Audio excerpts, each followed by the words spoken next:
जल, एक दुर्वा और एक बेलपत्र, ये तीन चीजें लेकर क्या क्या ले जाना है? जम के बोलो जरा। एक लोटा जल, एक जम के दुर्वा और एक बेलपत्र, तीन चीजें लेकर। और तीन चीजों को सबसे पहले जो लोटा भर के जल लेकर गए हो वो गणेश जी का स्थान जानते हो ना सब लोग?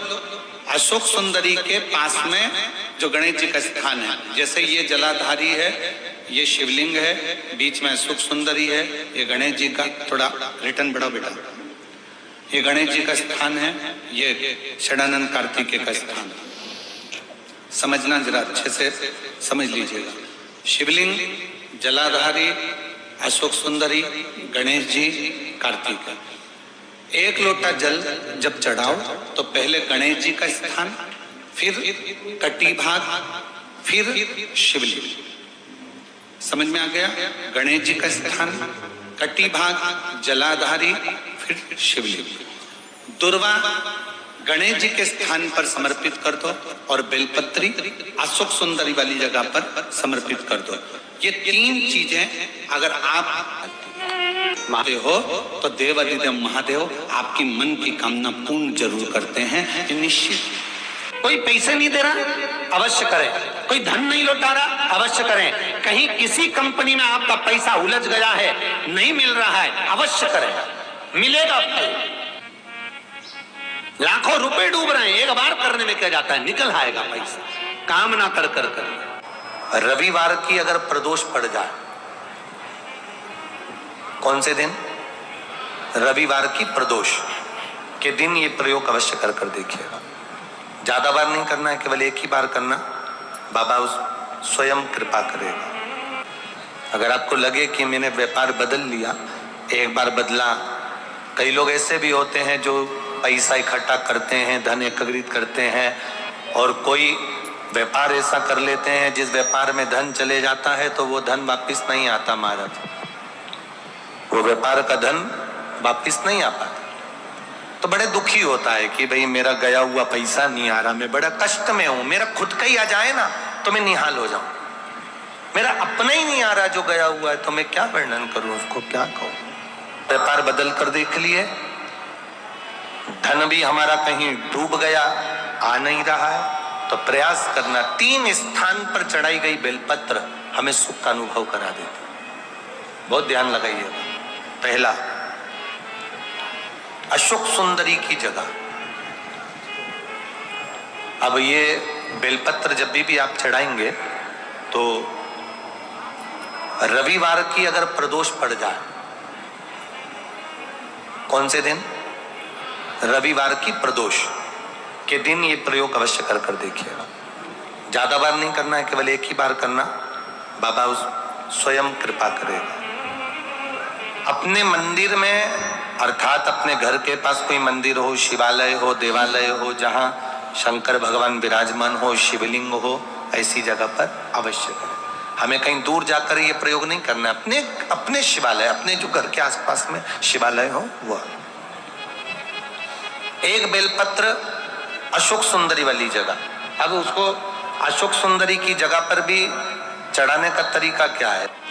जब हम बेलपत्र चढ़ाएंगे तो उस बेलपत्र को चढ़ाते समय आपकी जो बेलपत्र की डंडी है, वो बेलपत्र, रविवार प्रदोष के दिन का ये उपाय है महाराज। ये बेलपत्र की जो डंडी है, इस डंडी का भाग शिवलिंग की ओर होना चाहिए। ये जो डंडी है, इसका भाग अशोक सुंदरी पर जब चढ़ाएंगे तो शिवलिंग की ओर इसका भाग होगा महाराज। दूसरी, बेलपत्र को जब हम समर्पित करेंगे, जया, विषहरा, शामरीबारी, दौतली, देव, मान लो जलाधारी ऊपर नहीं है शंकर जी के, तो उसका स्मरण कर कर, पांचों कन्याओं का नाम लेकर, जया, विषहरा, शामलीबारी, दौतली, देव, इनका स्मरण कर कर शंकर भगवान के शिवलिंग पर बेलपत्र रखेंगे।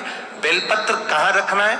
आप अगर यहाँ बैठे हो तो आपके विपरीत में डंडी का मुख होना चाहिए। ये बेलपत्र की जो डंडी है, इसका मुख आपके विपरीत में हो। आप यहाँ बैठे हो तो डंडी उधर होगी, आप इधर बैठे हो तो डंडी का मुख इधर होगा, आप उधर बैठे हो तो डंडी का मुख इधर होगा, आपके ठीक विपरीत की ओर डंडी का मुख हो।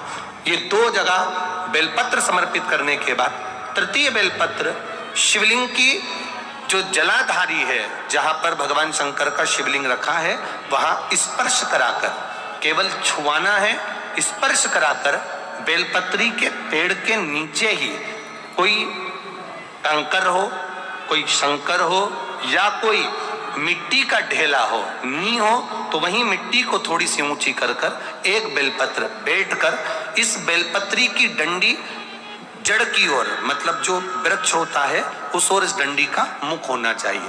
ये 3 रविवार के प्रदोष के दिन शंकर भगवान पर चढ़ाई गई बेलपत्र से हमारा गया हुआ धन भी पुनः आने का रहता है और हमारा जो व्यापार बार बार बंद हो रहा है, शिव की कृपा से एक बार चालू तो चालू हो ही जाता है। दुनिया में जाकर बोलिया है, जगह जगह जाकर प्रार्थना कर ली, निवेदन कर लिया, तो भी तुम्हारा अगर कोई काम ना बने तब एक काम जरूर करना, एक बेलपत्र, एक शमी पत्र, एक कनेर का फूल देवाधिदेव महादेव को प्रत्येक प्रदोष के दिन शिवजी को जल चढ़ाकर समर्पित करना प्रारंभ कर दो। 2 या 3 प्रदोष निकलेगी, मेरा देवाधिदेव महादेव तुम्हारी झोली खुश। देखिए, अगर प्रदोष का व्रत नहीं कर सकते, प्रदोष के दिन आप व्रत नहीं कर सकते, मान लो आपसे भूखा नहीं रहा जाए, प्रदोष का व्रत नहीं कर सकते, प्रदोष के दिन आप भूखे नहीं रह सकते, मंदिर भी नहीं जा सकते, दिया भी नहीं लगा सकते, तो शिव महापुराण की कथा कहती है कि प्रदोष के दिन, प्रदोष काल में अपने ही दरवाजे के पास देवाधिदेव महादेव का स्मरण करकर लक्ष्मी की वृद्धि के लिए, कार्य सिद्धि के लिए, संपदा को प्राप्त करने के लिए आप अपने ही दरवाजे के पास में एक दीप लगा सकते हो। कौन से दिन? प्रदोष के। एक बात और अच्छे से समझ लीजिए, जो बच्चे चिड़चिड़े होते हैं, चाहे घर में बेटे हों, बहुएं हों, सास हो, ससुर हो, परिवार में छोटे छोटे बच्चे हों, चिड़चिड़ प्रवृत्ति करते हों या चिड़चिड़ा स्वभाव हो, जरा जरा सी बात में क्रोध आ जाता हो, बोलने का भान नहीं रह पाता हो, शब्दों के बाण चलते हों, तो महाराज प्रदोष के दिन, प्रदोष काल में बेलपत्री के पेड़ के नीचे एक जो पत्ता आपके पास में हो, पान का मिल जाए तो पान का, पीपल का मिल जाए तो पीपल का, बेलपत्र का मिल जाए तो बेलपत्र का, उस पत्ते पर मात्र थोड़ा सा शहद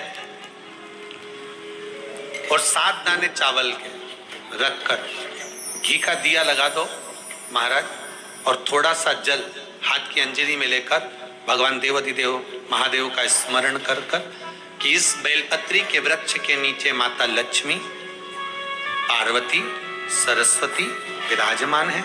इसी बेलपत्री के पेड़ के नीचे मेरे देवाधिदेव महादेव का 12 ज्योतिर्लिंग का स्वरूप प्रकट है, उनका स्मरण कर कर जल चढ़ा दीजिए और उसका स्मरण कर लो जो चिड़चिड़ प्रवृत्ति करता हो, क्रोध करता हो, जिसको बोलने का भान नहीं होता हो, सम्मान नहीं देता हो, अपशब्द कहते हो, उनका स्मरण कर कर आप छोड़ेंगे। एकदम एक प्रदोष करेंगे, दूसरे प्रदोष तक तो आपको कोई दिक्कत ही नहीं होगी। 2-3 प्रदोष कर कर देखिए, बाबा कृपा करें। बच्चों को पढ़ने का कह रहे हो, पढ़ने बैठो, पढ़ने बैठो, पढ़ने बैठो, पढ़ने बैठो, तो एक आध प्रयास बच्चों के लिए भी कर लिया करो कि भाई ठीक है, बच्चे लोग विद्या में प्रबल होंगे।